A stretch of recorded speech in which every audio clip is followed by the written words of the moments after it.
Hello, everyone, and welcome to today's spotlight session with our winner from the writing challenge from January. His name is Vijaya, and he's a leader with more than 20 years of experience.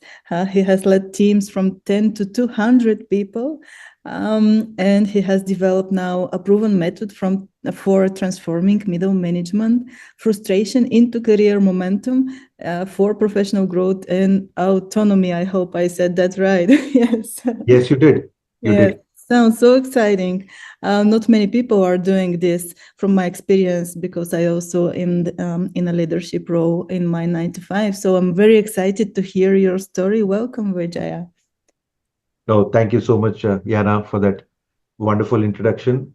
I'm happy to be part of your community, and it's great to have this spotlight session with you. So, thank you once again for the opportunity. Yeah, you're very welcome. I'm sure it's going to be so much interesting for our audiences. Can you maybe start with a little bit of an introduction about yourself and your background? Yes. I'm from the southern part of India, currently living and working in a place called Bangalore. I'm sure most people would have heard that name for three reasons. Number one is it is the Silicon capital of India, IT capital of India, and then it has very, very bad traffic, and then it has absolutely great weather. So the three reasons why I continue to stay and work out of here. I've been married for the last 16 years, and I have a 14-year-old son, Great. small nuclear family. Um, I've been working for the last 22 years, started my career as a software engineer, moved into testing, and with technical support ever since. Okay. Uh, I've grown along the ranks as an engineer manager, currently heading a team of close to 250 as a site leader for a US-based company. I'm playing the role of a director for technical support for the entire site. During my free time, I love to write, which is why we are here on Substack. And I also like to jog. I like to run and jog. And Great. I also like to go fishing, which I have not done in a really long time. Yeah. As a person, I like to take life as it comes and not to overcomplicate it. Um, that's pretty much about myself. Yes, keep it simple. I love that. I love that. So you have developed your own method of leadership for growth. How did that happen? Can you tell a little bit more? Yeah. So, I w- I was an accidental manager. So I was a technical person and doing my work and enjoying my work. And one day my director comes to me way back in 2009 and tells me that here is a three-member team. I want you to lead this team. Um, then I thought the same process and the methodology and the techniques I'm applying to solve problems, I apply the same thing to people and they Okay. will automatically fall in line. And I failed miserably. I had sleepless nights. And within 3 months, those three people went to my director and told, why did you make this guy as a manager? He was absolutely fine as a technical lead. Okay. Now he is making our lives miserable. Okay. My director came back to me after a week and told me, your team has some feedback. I want you to go fix it. Then I asked him, what feedback do they have? He said, go talk to them. That was the very first time I realized that management and leadership is not like solving technical problems. It is very different. I don't have that skill set. If I need to survive and thrive, I need to learn from scratch, and that is going to happen now. And that was the beginning of my journey. I was not a natural leader. I did not have many of the soft skills that people have when they become managers. Every single thing I had to learn from scratch. So, and that was my initial part. And then I struggled as a middle manager for a very long time, maybe for 5, 6 years. I tried to get to the next level. It never happened. And nobody told me, and nobody gave me a run book or a playbook. And each time I tried, I failed. Okay. So that was my impetus to create a method for other leaders not to go through my own pain, but how to get there in a relaxed and in a non-confrontational way. You don't need to be aggressive to become a senior leader. True. You can be very soft, you can be gentle, and still you can be an awesome senior leader. So that was the momentum of why I chose this niche, and it comes out of a long years of waiting, from long years of pain, and not being able to find the solution. So now I have something that worked for me. So I just want to share it with others so it can help them. Great, great. Sounds great. From my experience, I have seen not so many leaders focusing on that part. It's just, it seems that they took the role, and then it's as if they automatically gain authority, and people are supposed to listen to them and to follow them, but that doesn't happen. It's you have to actually win people, and it's more about working with people and not so much about giving directions and managing the process. Exactly as you said. Exactly as you said. Yeah, no, I love it when you said you need to win people. I think, I think you should write a post about that. Yeah, yeah, maybe it's not my niche. Maybe I can write it I for you know. if you Yeah, like. no, we can collaborate. Yeah, yeah, Yes, yes, of course, yes. Yeah, no, I started another newsletter where it was supposed to, but yeah, it's not ready yet.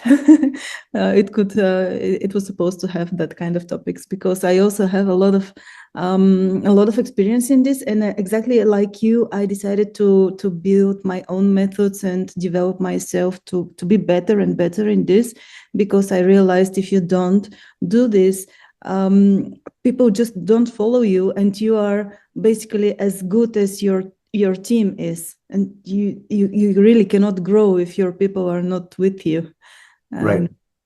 and it's a huge thing. Well, great. Well, maybe tell us how did you start your Substack? Yeah. So I was on LinkedIn for a long time, Yeah, and I started writing on LinkedIn when LinkedIn just had text-based posts. And then I saw LinkedIn develop into um, AI kind of content with lots of images, lots of AI generated content, especially from 2022 and 2023. yeah. So I try to keep up. I try to follow the advice of all the gurus, post consistently, engage with 50 other people. And if you're not getting more followers, engage with more people. And then I followed that advice. Then came Ideogram and a lot of other softwares, DaVinci, which would give you images. Mm, I use them in my content. Eventually, I burnt myself out because I wasn't getting where I wanted to be. And number two, I wasn't enjoying that at all. yeah. So after a lot of thought, last year I decided to leave LinkedIn. Okay. December 2024 was my time on LinkedIn. I'm not posting there anymore. Maybe occasionally once a week or once a month I just post something. 2024 of January, I found Substack, and I was writing my newsletters, but I didn't know that Substack had a feature called Notes. Yeah. Then I just logged in one day and find out that this is like Twitter. A lot of people are posting notes. Some people are commenting. They seem more personal, more relaxed, and more in depth. So maybe why don't I try here? And for 10 months, I didn't use notes. I struggled with my Substack growth. I would write newsletters. I think I wrote about 50 editions, and Yeah. I got like maybe 90 subscribers for 10 months. Okay. Yeah. Once I came to notes, I really started enjoying it. And that's when I, put my lock on LinkedIn, came to Substack and started engaging here. So I started my newsletter just like that on a whim. Yeah. Jan 2022, 24. I just wrote my story, what I told you about the accidental manager, and that was my first Yeah. newsletter. Yeah. Oh, that's great. And how did you grow your newsletter once you started Notes? So initially, when I first started, my newsletter was named as the exponential leader Yeah. because since I failed as a middle manager multiple times, and I also failed as a new manager multiple times, my growth was incremental, Okay. step by step. Yeah. But for my readers, I want it to be exponential, which is Yeah. how that name came, the exponential leader. Okay. Okay. I wrote about that for several months of how middle managers can grow into senior management. What are the skill sets they need? What are the areas they need to double down? What is the mindset shift they need to have? I wrote about all that stuff. And in November of 2024, I got another, internal thought that I'm not liking this anymore. Um, and the reason why I'm writing this newsletter is because I really struggled as a middle manager. I think I need to write about those struggles more, and I got burnt out. So I also need to write about that more. And Yeah. then one day I wrote a post in November, I'm changing my Substack, and here is why. Yeah. Yeah. And that's when I changed the name of my Substack to the Middle Managers Burnout Breaker. Okay. So Yeah. uh, I really want to focus on the aspect of middle managers who are ambitious, who Yeah. want to grow, but they're not in a hurry. Yeah. They want to grow at their own pace. They want to define their own rules, and they just want to carve out their own path, Yeah. but without burning out, without being overwhelmed, and without being overworked. Yes. So that is a space that I started, and that's where I am today. Great, great, great. Yeah, it's interesting you're saying this. It's actually people think, especially in leadership, so you think that um, once you start growing, then you have to continue growing and put yourself like all of yourself into it. And when it doesn't happen, because it usually doesn't happen because failure is part of the way, and then you push more, and that's how you burn out, because burning out can happen even if you love what you do, and you can start hating your passion because of that. It's just because you don't have the right approach. So I think a lot of people need that kind of help. um, I'm not sure if they realize it, by the way. Maybe that's, I don't know how is it for you, but especially when you are, I have also noticed, because I'm in a senior leadership role as well. And when you try to help middle managers, they don't really want that much of this help, because they think, Mhm. they want to maintain confidence and look like they know what they're doing. And, if you admit that you need help, that's already not a good thing. Which is not like that. I think we all have to be vulnerable, and even ask for help when we need it, and also offer help when we see other people need it, because we are social. I like to say social animals for humans. It's just we don't really realize that. And this vulnerability, as you say, I think also if you start talking more about it, I think more people will relate, actually, because all of us have been there. Yeah, And yeah, absolutely. Yeah, 100%. yeah, yeah. And yeah, so now that you have set up your newsletter, what do you want to achieve out of your Substack? Yeah, that's a great question, Yana. So, initially when I started, uh, I also got my leadership certification from ICF. I do not know if you have heard of that. International Coaching Federation is a gold standard for leadership coaching worldwide. Just like you have PMP for project management. Mm. So I'm a associate certified coach with ICF, and my initial thought was to be a leadership coach and slowly stop my day job and go into leadership coaching full time. Um, but then I know I have close to 120 hours of real time professional coaching leaders at different levels. What I realized is that I don't enjoy one to one coaching as much as I do enjoy talking to groups of people and Okay. getting groups of people to, do stuff together, which is what I do at my day job. Yeah. I work with a group of 10 to 15 leaders, managers, Okay. and I get them to work together as a group and we all move forward as one unit. I Yeah. really enjoy doing that. So that's when I realized I need to start a newsletter, which will be my growth engine Yeah. for any future coaching opportunities or any group training opportunities or any speaking engagements. So I've just started. I do not know what my audience resonates with as of now, Yeah. but eventually I want to create a tribe of people who are ambitious, but yet who want to go at their own pace. This is a this is a a combination of the kind of people that I'm looking for to build my tribe. Uh, I do not want people who are very ambitious and who are very aggressive, neither laid back and lazy. Yes. No, ambitious, but define your own rules, go at your own pace. So that's where I want to get to. But I want to see what kind of content my audience resonates with, and because nobody is looking for leadership advice on Substack, to start with. So Yes. uh, Yes. You share we need that. to, Yes. yeah, maybe I need to educate people first about my category, about what I want to give them, and then go from there. So just starting, so evolve as I go. Yeah. Yeah, but I'm curious because you said you left LinkedIn, and I see some people on Substack are doing really really great, pulling people from LinkedIn to their Substack newsletter, just because on LinkedIn they can find people that are the right audience.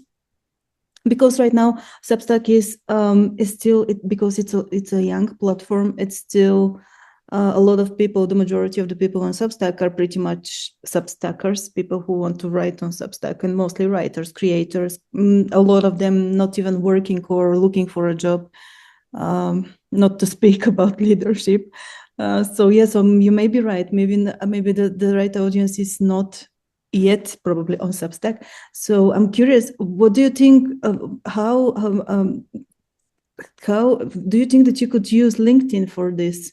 And how I never really got into deep dive into those people's strategies, those who pull subscribers from LinkedIn. But from what I have checked a little bit, of course, I want to investigate that further. But from what I have seen so far, they are basically talking about the same content which is on their Substacks, which is classical content strategy for building a newsletter. So whatever you do on your newsletter, you want to talk about exactly the same thing on your social media, and have something like a lead magnet, and which is which is on Substack, and that's how people come to Substack. So do you think that would be also applicable on your side?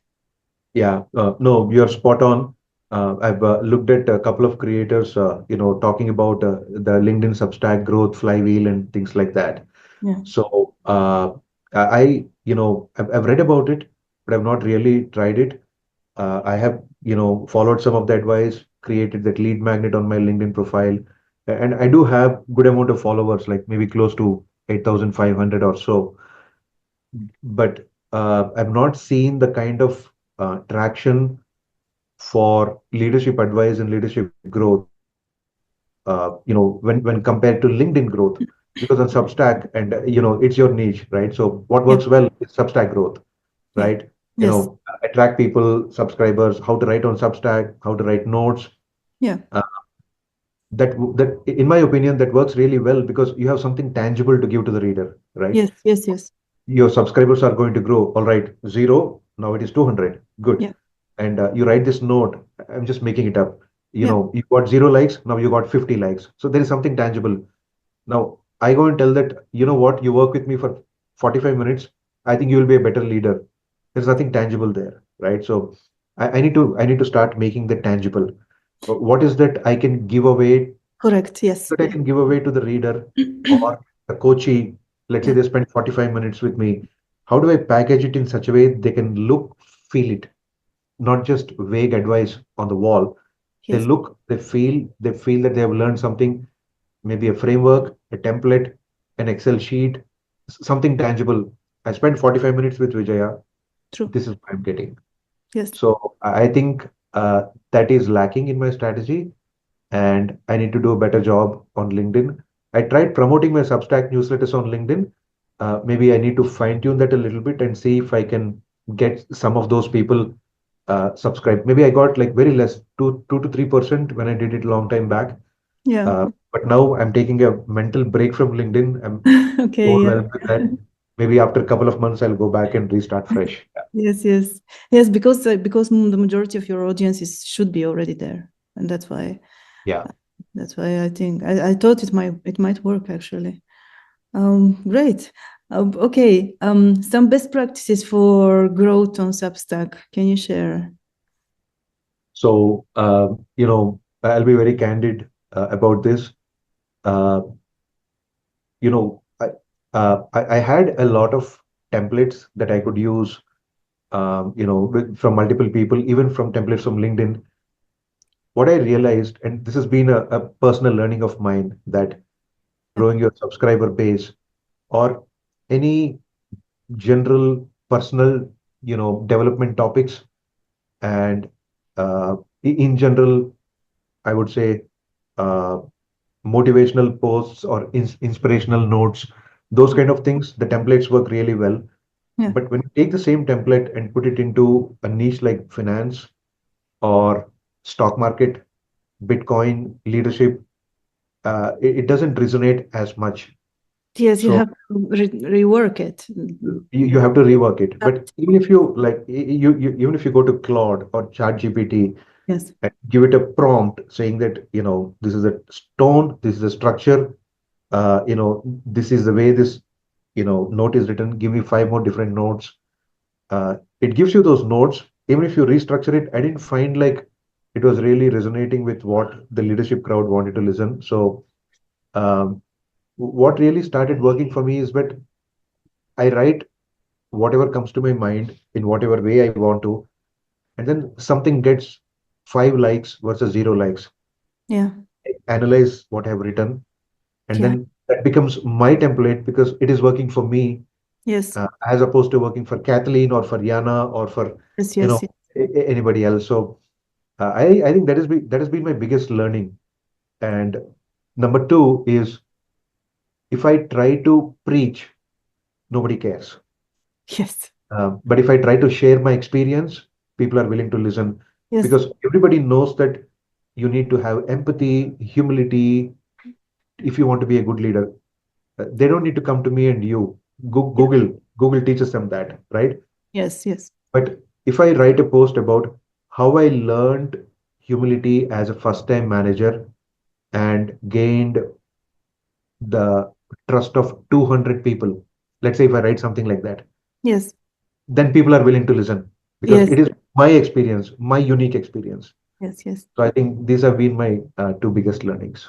Yeah, yeah, amazing. Yes, I also learned it's not people don't want to listen to experts anymore, like gurus or anything like that. This is already in the old internet days. It's also considered kind of a general advice already. People want to learn from experiences, and also they relate to vulnerabilities. So that's the new internet actually. And yeah, and about notes. By the way, as you're saying, what I learned when using ChatGPT, and that's why I also trained my notes writer in the very same way. But it still generates out of the templates that it's trained to, right?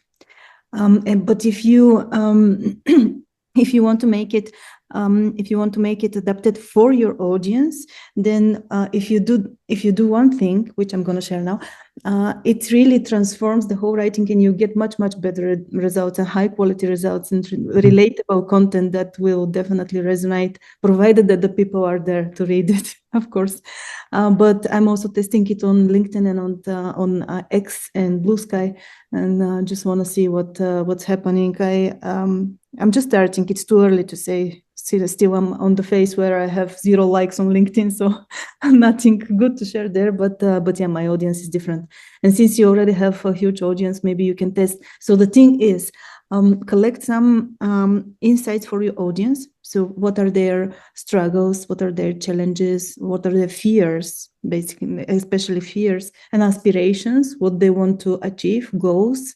Those 5 things.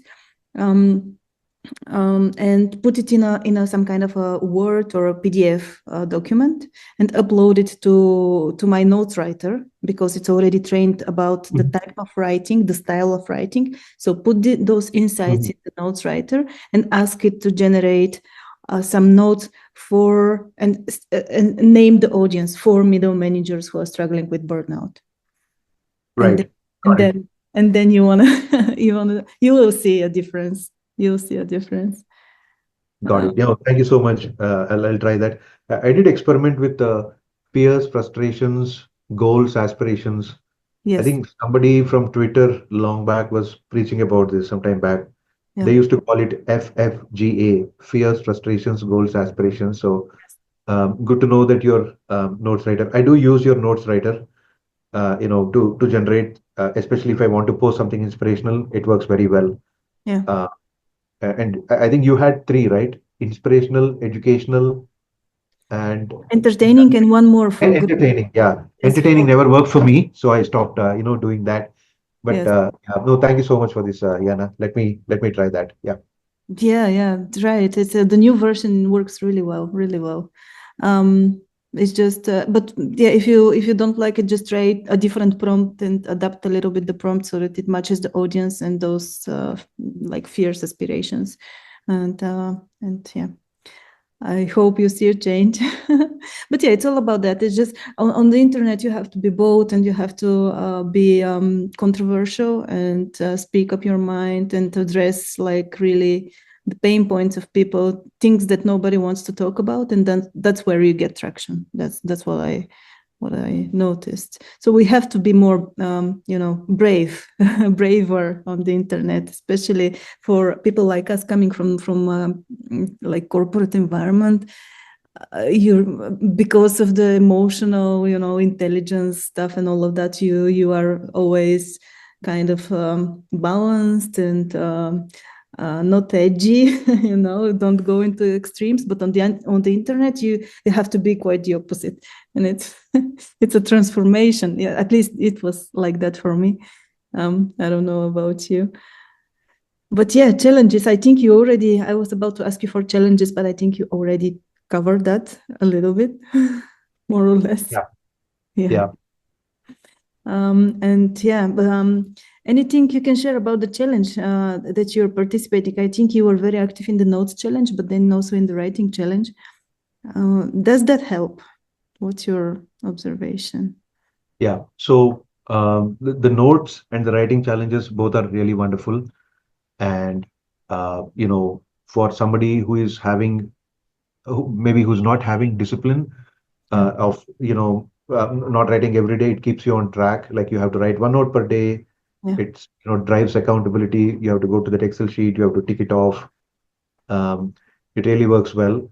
And for me, I think I already have the discipline. So which is why I'm not very good at going and checking the box off on the Excel sheet. Yes. Yes. I do that at the end of the month. But every Tuesday, I posted, and I've not missed a single day from Jan 22, 2024 till now. Every single week I've posted, Yes. and there, in Jan I had an illness where I had to reduce my time from Substack and from work, but still I wrote my posts, I put them in advance, and God's grace, till now I've not missed even a single week. And let's Great. see how long I go with that. I think I've come to like 72 newsletters so far, 72 weeks so far. Great. Great. Let's see how I do with that. Yeah. So, but I really like the group chat feature in the community. Yeah.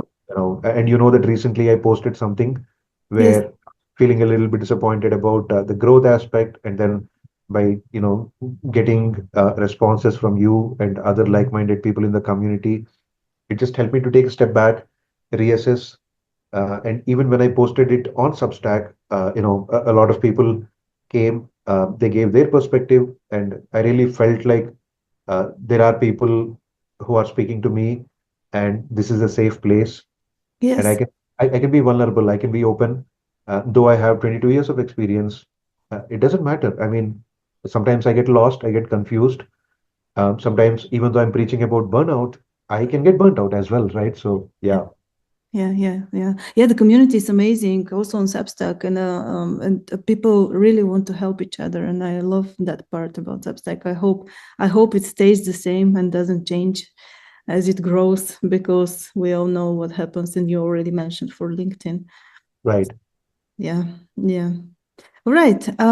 Let's maybe deep dive a little bit on your Substack. Would you want to tell us more about your leadership method and how does it work? Yeah. So, like I said, the entire philosophy of what I want to tell people and what I want to teach people is, you know, ambition is good, but maintaining your own pace is extremely important. And I think that forms the foundational philosophy of what I want to teach people and change their mindset about it. That's the first step. So here you have, a person who is 20 years old, who is in a race to become a vice president by the time they're 29. Yeah. Somehow they have to make it, or else, they're lost in life and they are considered as a loser. And on the other side, you have somebody who's starting their career at 22. They're going at their own pace. They're taking the challenges that comes along the way. Yeah. And growth doesn't need to be vertical at all times. It can be horizontal, Yes. uh, and it is the amount of experience that you gain. It should not be that you have 1 year of experience repeated 20 times, and that's how you are 20 years experience. That should not be the case, right? So you have to do something new. You have to get out of your comfort zone, fail, but don't push yourself and don't hustle. Do it at your own pace. Life has a funny way of tying everything back, and then that experience will elevate you to the next level whenever the time is right. So I think that is a foundation of the process that I want to uh, create. I want to come with a contrarian approach, a different mindset shift that tells people grow fast, or rather grow, be ambitious, but there is a different way to do it. I Yeah. think that is a core foundation of it. And I'm going to talk about the same concepts of how a middle manager can grow into a senior leader. It is building great relationships, maintaining an executive presence, and understanding the unwritten rules. Some people call it as corporate politics, Yeah. but we are all political from the time we are born, Yeah. and our parents are political. They've given us candy, chocolate multiple times to get us to do stuff. Yes. We have given candy, chocolate to multiple people to get them to do stuff for us. Yes. So it's not a dirty thing. We are human beings. We are social animals, like you said, and we are political by nature. Embrace it. You don't need to play politics, but I want to tell you that there is a way to do good politics. And for example, claiming credit for the work that you did is good politics, but claiming work for the work that Yana did is bad politics. True. As simple as that. Yes. So I think these are some of the mindset shifts that middle managers don't have. They think that working hard for years and years and years together will somehow magically take them to the next level. No, if you don't own your growth, nobody's coming for you. So you need to learn to speak the language of senior leadership.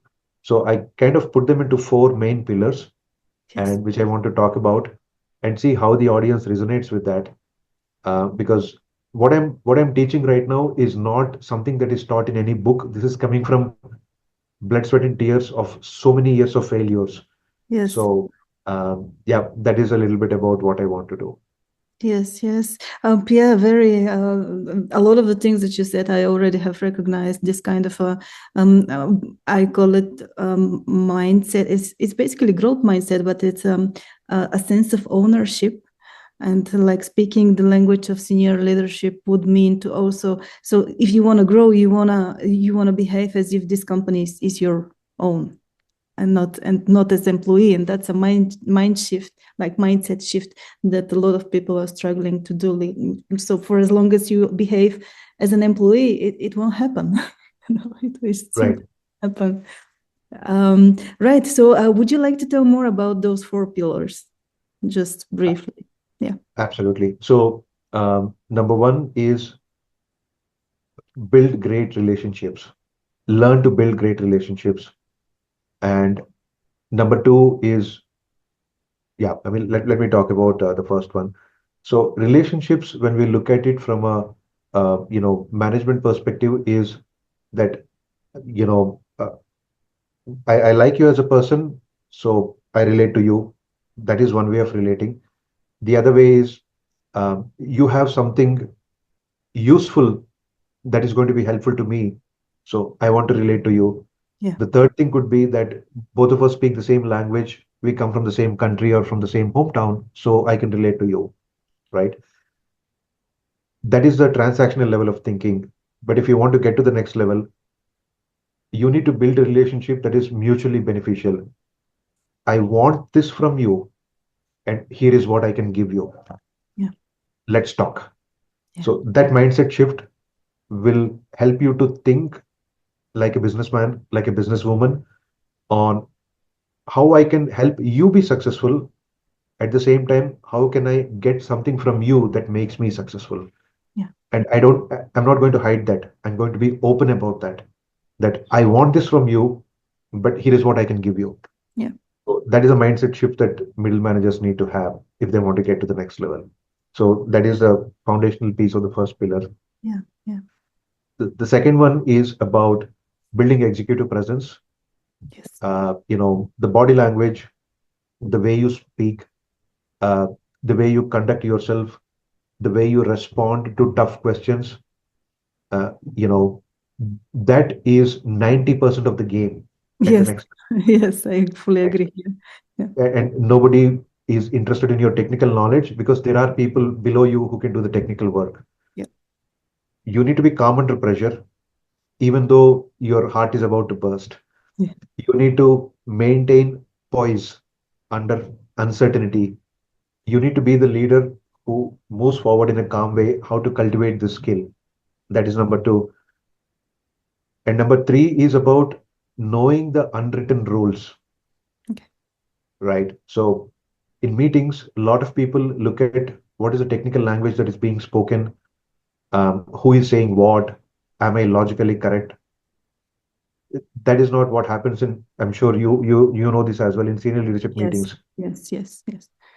Number one, the boss is not always the decision maker. Yeah. That is a mindset shift. There are people who influence the boss in multiple ways.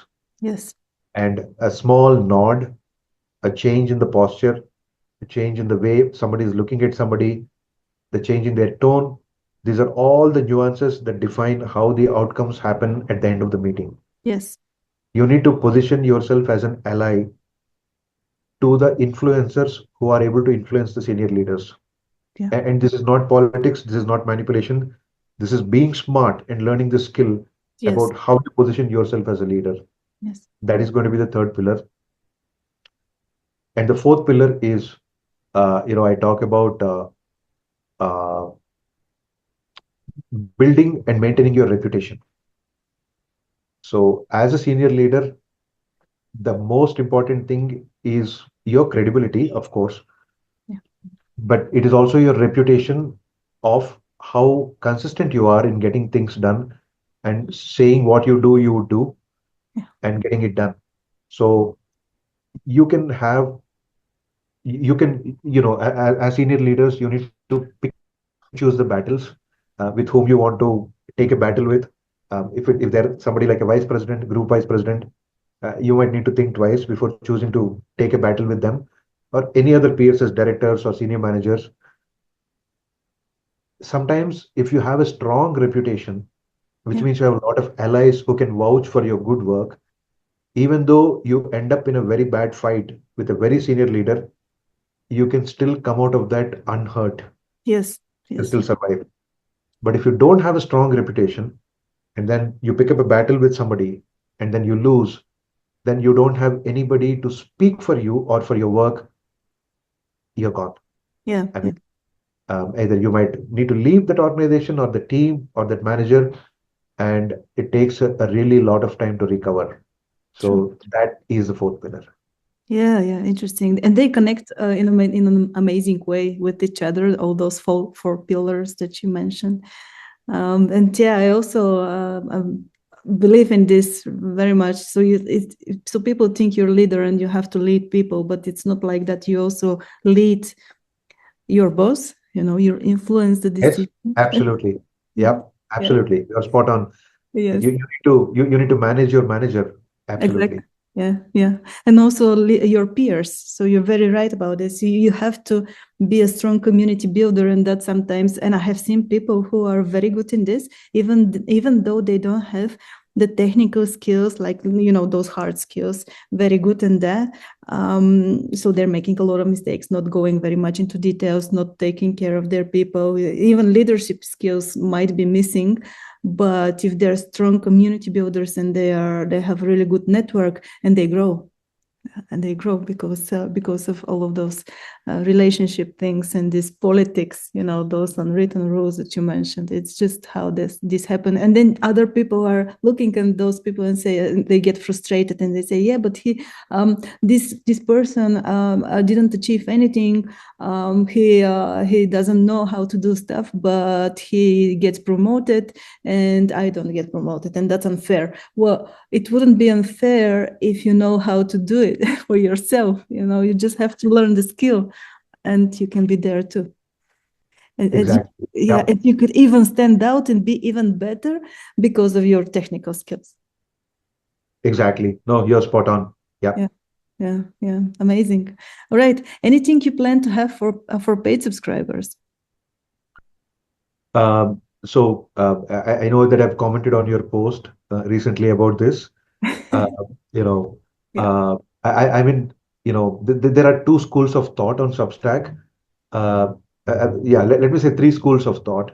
Okay. One is, you can monetize from day one, get paid subscribers and, $3 per month, $5 per month, whatever that is, and then start giving them these frameworks, weekly question and answer sessions, Yeah. and weekly group chats, and maybe once a month spotlight session like the way you're doing, something like this. Yeah.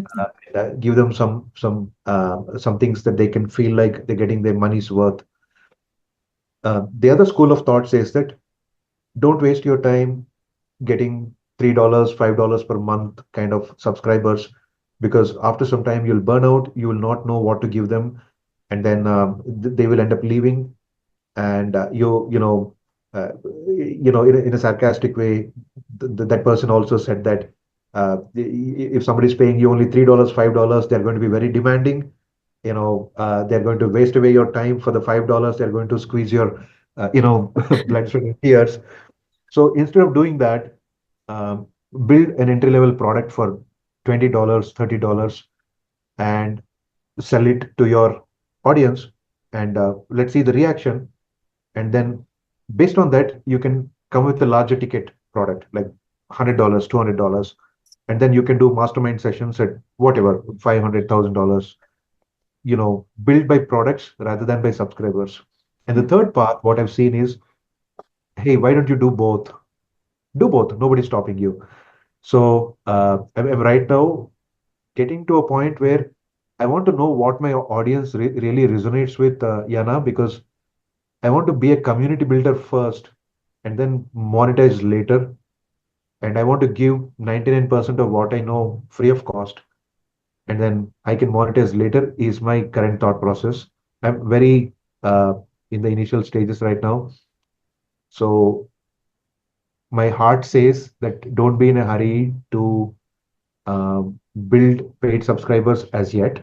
Yeah. And my mind says maybe you can try with an entry level product. So I've not decided on that yet. Yes, yes, yes. You're very right. You're very right. I tend to so initially I was in I think the first group where I was like entirely go paid from the beginning. Now I tend to go to the third group because I believe also a lot of people in your audience want upgrade to the paid tier. Mhm. Yet they will buy something from you most probably. So I tend to go to the third group where I definitely believe that you could do both, and you could actually use the paid tier of a newsletter like a low entry, exactly as you said, to test low ticket products, just as a subscription service, or even offer them as a one-time service, and then build some bigger and more expensive product out of it. It's really, I'm also testing, and yeah, I think a lot of we'll have much more opportunities to monetize in the future on Substack. But yeah, I definitely believe those two can work together really well, like free and paid, and then monetize with additional offers your free tier. But as a strategy, what you just said, I think it's a solid strategy, especially for your niche, because I believe also strategies for different niche should be different. So because they work differently for different people, and for your niche, I think it's already a good strategy to build the engagement first and the community first, and then you could even just offer only one simple service, which is maybe your coaching service, and monetize like that. Why not? Yeah, yeah. And, one of the things that is, not working very well for Substack creators from India is the paid subscriber channel, Yeah, because our banks have a lot of restrictions. So Stripe and other service providers who transfer money, they don't work very well for Indian banks. There are a lot of restrictions by the government. yeah, So I have not yet investigated that, but I need to go back and check how easy or difficult. It was supposed to be made easier this year. So I'm going to follow the news and see. And then definitely this year, I'm going to do both, open a paid subscriber, option, and also build my first digital product. So I'm not worried about how much money I will make, but I'm sure I'm going to really enjoy the process of doing that. And if I get $0, I think I'm going to get 3 months worth of failure expertise, that I've done this, I've failed, and here is what I'm not going to do the next time. So I yeah. think that should be good enough. Yeah. Yes. Yeah, so yeah, getting this data out of failures and the learnings, it's very precious and very, very Yeah. uh, yeah, it's I believe this is the right way to do it. I have been trying to do something online in the past for actually several years before I joined Substack. A lot of failures, but it was because every time I went the wrong way, so the wrong path. I just simply took what somebody told me, tried to apply it immediately, go for fast results. Nothing happened. I failed. And then I said, and then because it affects you, then I was like, oh, it doesn't make sense, and stop. And that's exactly the biggest mistake that you can do. You have to take your failure, think about it, how you can do it differently, improve, and then continue and never stop, and eventually you get there. But then after so many failures, I decided to do it the right way. So I go first, learn, observe, um, um, get myself acquainted to the platform, understand the algorithms, the rules, the business model, look what others successful people are doing and what are they not doing, and all of this. And it takes me about half a year, by the way. It took me about half a year for Substack, and for Medium previously about 3 or 4 months of learning and testing. But yeah, then once you are ready and you start and you go all in, then it happens for 3-4 months, just because you already gained that experience and you know what you're doing. So your Awesome. approach, yeah, I think your approach is solid. I think um, should work definitely, especially if you can find a way how to connect it to your LinkedIn audience, because you have really decent followers there. Probably it could work and grow really fast in the future. All right. So maybe let's continue to closing our sessions. I have a few more questions that are more of a like an inspirational and interesting part of the conversation, if you want to share. Um, Sure. yeah, first is again about Substack. So if you had to start it all over again, what would you do differently? No, great question. So, like I said, when I first started, I use Substack as just like I used to go to the new dashboard, open a newsletter, write the newsletter, schedule it, and get out of Substack. I was using it only for that purpose. So only after 10 months, I found out about notes that the best way to grow on Substack is by being on Substack, writing notes, Yeah, and interacting with other, other creators, other readers, promoting their content, recommending their newsletters. They would return the favor and do the same thing for you. exactly. I didn't do this for the first almost 1 year of my Substack journey. So if I were to start all over again, I would be all over Substack from day one. Yes, very good, very good. I like that. Very good advice. And what would you tell people that are just starting on Substack? Um, so, you know, I've realized after 10 months that the best notes of what I have ever posted are the ones that I've posted randomly without any template, without Same, same. Yes, yes, without any template, without any thinking. I just get an idea, I just type it out. I don't worry about yeah, whether the hook is good, I'm using the right words, I'm using the right bullet points, yeah. and I'm bolding out the right letters. No, I just post it and it works.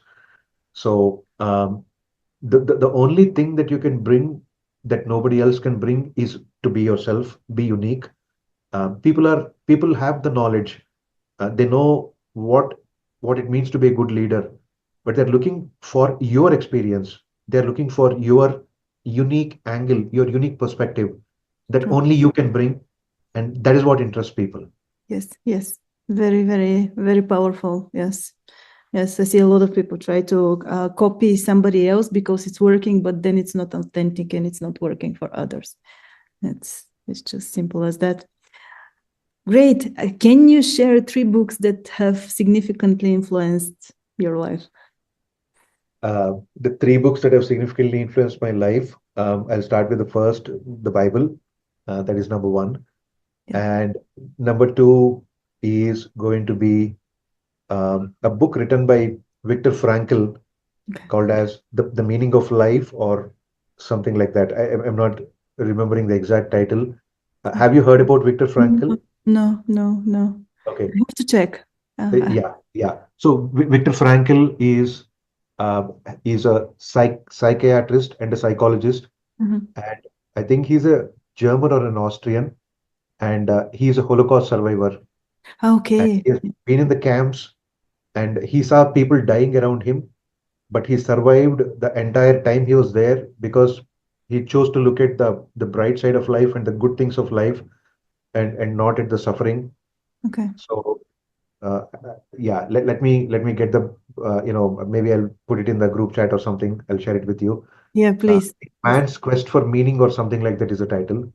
Um, and the third book is on leadership, a book called Radical Candor, written by Kim Scott. This So she was didn't a senior have to. leader at Yes. yeah, she was a senior leader at Google Yeah. and a few other companies, and she defined the entire leadership space by bringing these two conflicting ideas together. Okay. You don't need to be a complete jerk to get results. At the same time, you don't need to be a complete doormat, which means saying yes to everybody to get results. Yes. Yes. You can be very empathetic. At the same time, you can also be extremely accountable. It is not an either or. It is how can you be empathetic and accountable and still drive great results. So I was of the jerk category when I started unknowingly, and then I moved very rapidly into the too much empathetic category where I Yeah. just said yes to everything. And this book really helped me to find the middle balance. The So balance. the name Yes. of the book is Radical Candor. Okay. Okay. Great. So send this one to me as well if you can, if I you will. I will find it. share all three of these things with you. Yeah. Super. Great. Anything, any productivity tips that you could share? People are asking me a lot about this, how to stay productive. Sure. So one thing that I really do early in the morning when I get up is I mean if you're religious, I do my prayer, I read my Bible. That puts my mind at ease in the morning. Okay. Then I go out and walk in the sun. These are the two important rituals that I do every day. That gets my mind into an alert and an excited and a thinking zone where I can really do my best work. That really helps me a lot. Yes. And number one. And number two, I have very strong boundaries, Yana, about my work life, which means that if I'm out of office, I clearly tell my boss that, hey, I'm not going to be on Slack. I'm not going to be lurking back into Slack to check what's going on, nor am I going to check emails. Yeah. If you need me, please pick up the phone and call me. Otherwise, I'm not thinking about work at all. Yeah. That really helps me. And the third thing is to stay present with the very small moments of life, like spending time with my son or having a chat with my wife, talking to my dad. All of us do these things. But what I realized why I was not enjoying these is that I would talk with my wife, but I would look at my phone. I would talk with my son, but I would be thinking about something else. If I'm fully present in those moments, um, that really recharges me as a person. Yes. So all of these are excellent moments to get recharged. We enjoy the moment, but we miss the recharge because we are not fully present. Yes. Yes. Yes. So I think these three are the things that work for me. Maybe for other people, it could be Love something else. that. Yeah, yeah. And I think, especially the third one, I think it's very difficult for people to achieve that. You have to really push yourself to be present in the now. I love there's another, if you know the book, like, um, I forgot the name again. Like, it was to something about to stay in the now. I have to check. I have it at home. But yeah, it's all about that. It's a great mindset shift to really transform your life. I love that. Really, thank you for Yeah. sharing this. Thank Great. you. Final question. Final question. If money wasn't an issue, what would you do? Fantastic. You know, I love this question because this is my favorite interview question. Yeah. So I would ask, I ask this at the end of every interview. If you don't have to work for a living, what would you do with your time? Yes. That gives me a very good understanding of the real motivation of the person that I'm hiring, Yes. especially leaders. Yes. So thank you for asking me that question. Now I feel like I'm being interviewed by you, so which is good. So, uh, you know, my one of the things that I really love is driving. If I don't have to work for a living, I would be a driver, and not any driver. I like to drive heavy vehicles, those big trucks, uh, Okay. the Yeah. semi trucks that you see in the US and Canada. And the very specific place that I want to drive is, in winter in Canada, all the lakes get frozen, Yeah. and you need to haul coal, oil, and other supplies across to the towns on the other side where they need them across the frozen lakes. All right. So what people would do is that the drivers, they would get into the semi trucks, and those are big trucks, the Volvo trucks and the Scania trucks. Everything is there. You have a place to heat up your food, you have a place to sleep, you have a place to take bath, all Yeah. of that. And you drive, you take rest, you cook, you enjoy the nature, and you keep driving the next day. Okay. That is what I would do for the rest of my life if I don't have to work for a living. Yes, that's amazing. Sounds amazing. Like something like as if it's your passion. You know so much about it already. Yeah, sounds great. And yeah, maybe you can start a Substack about it. Why not? Just a suggestion. Yeah. Okay, okay. All right. So thank you so much for this session, Vijay. It was an amazing session. I enjoyed it so much, and I'm sure people will love it. Thank you so much for it. It was really my pleasure. Thank you so much, Yana, for the spotlight. Really appreciate your time. Yes. You have a wonderful weekend. Thank you. Thank you. You Thank you. too. Take care. Bye bye. Bye. Join me for a spotlight session like this. All you need to do is to join one of my monthly challenges, either notes or writing. Stay consistent and make sure you add yourself to the accountability tracker. Oh, and you have to be one of my paid members. If you complete just one of those challenges in just one single month, it's highly probable that I will select you for a spotlight session so that you can talk about yourself, share your personal story, and spread the word about your Substack so that more people will learn about it and hopefully become your subscribers. I distribute those sessions to my entire subscriber list on Substack, ConvertKit, NowKit, and my Medium account and my social media channels. It's easy to win those challenges, and all you need to do is just to stay consistent. I see you inside.